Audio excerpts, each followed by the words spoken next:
Gagasan itu asupan pokok demokrasi berkualitas. Gagasan mesti dipertarungkan.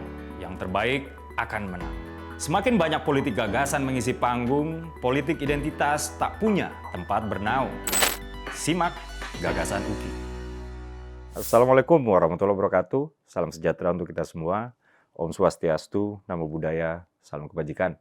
Teman-teman, pada Senin kemarin Pak Jokowi menghadiri pelantikan pengurus baru GP Ansor periode 2024 ke 2029. GP Ansor atau Gerakan Pemuda Ansor atau anak organisasi kepemudaan dari Nahdlatul Ulama, sebuah organisasi masyarakat Islam terbesar di dunia ini, baru aja meresmikan kepengurusan baru dari yang tadinya dipimpin oleh Gusmen atau Gus Yakut, yang kini juga menjabat sebagai Menteri Agama, dilanjutkan oleh Gus Adin Jauharudin untuk masa kepemimpinan periode 2024 sampai 2029. Dalam sambutannya, Gus Adin menekankan bahwa Pak Jokowi adalah bagian dari keluarga besar GP Ansor. Dan nggak berhenti di situ. Tokoh muda ini kemudian memperjelas implikasi menjadi keluarga besar GP Ansor, yaitu menyakiti Pak Jokowi dan keluarga, maka sama aja menyakiti GP Ansor.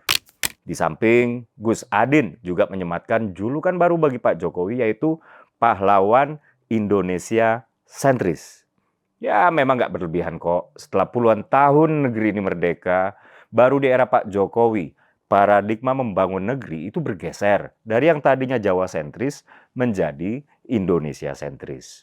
Maksudnya apa? Begini, tercatat Indonesia telah menyelesaikan 66 proyek strategis nasional atau PSN ya, dalam kurun waktu 2019 sampai 2021, di mana distribusinya memperhatikan prinsip 3T, yaitu tertinggal, terdepan, dan terluar. Maka nggak heran, rasio nilai investasi PSN terhadap jumlah penduduk itu yang paling tinggi berada di Indonesia Timur, merujuk pada data Kemenko Ekonomi RI.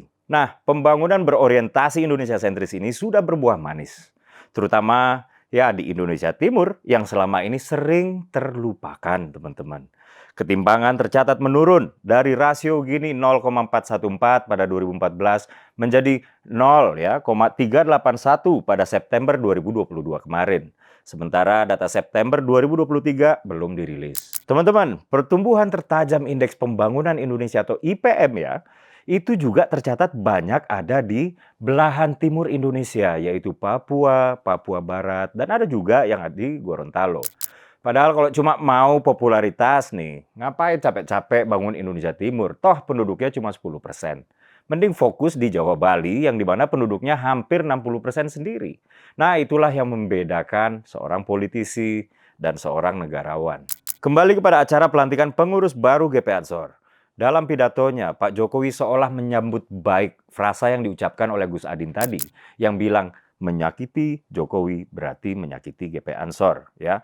Dengan Pak Jokowi seperti memberi kode gestur ya. Jadi beliau itu meminta untuk dikawal.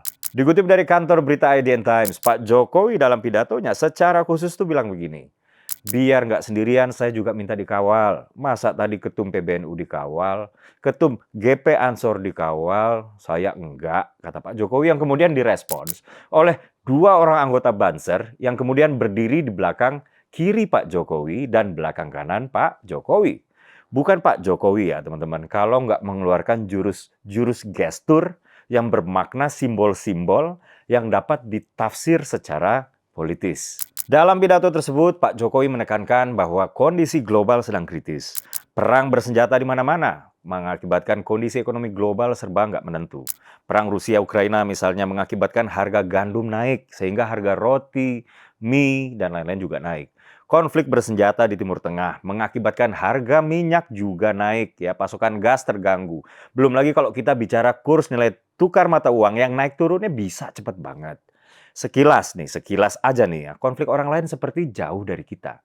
Tapi dampaknya terhadap rantai pasok dunia mengakibatkan Indonesia terdampak suka nggak suka. Setidaknya secara ekonomi dan ini sangat mengganggu.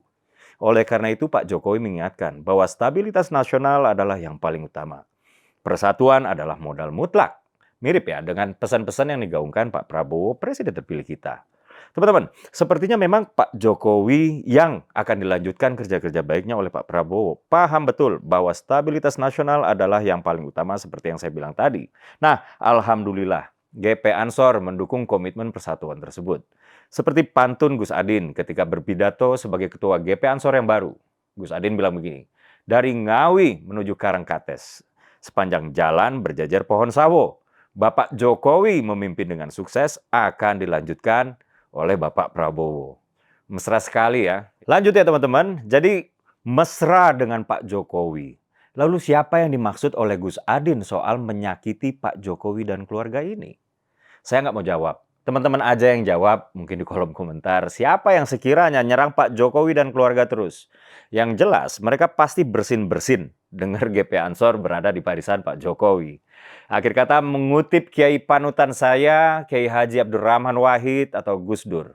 Memaafkan tidak akan mengubah masa lalu, tapi memberi ruang besar untuk masa depan. Saya Dedek Prayudi, salam persatuan. Wassalamualaikum warahmatullahi wabarakatuh.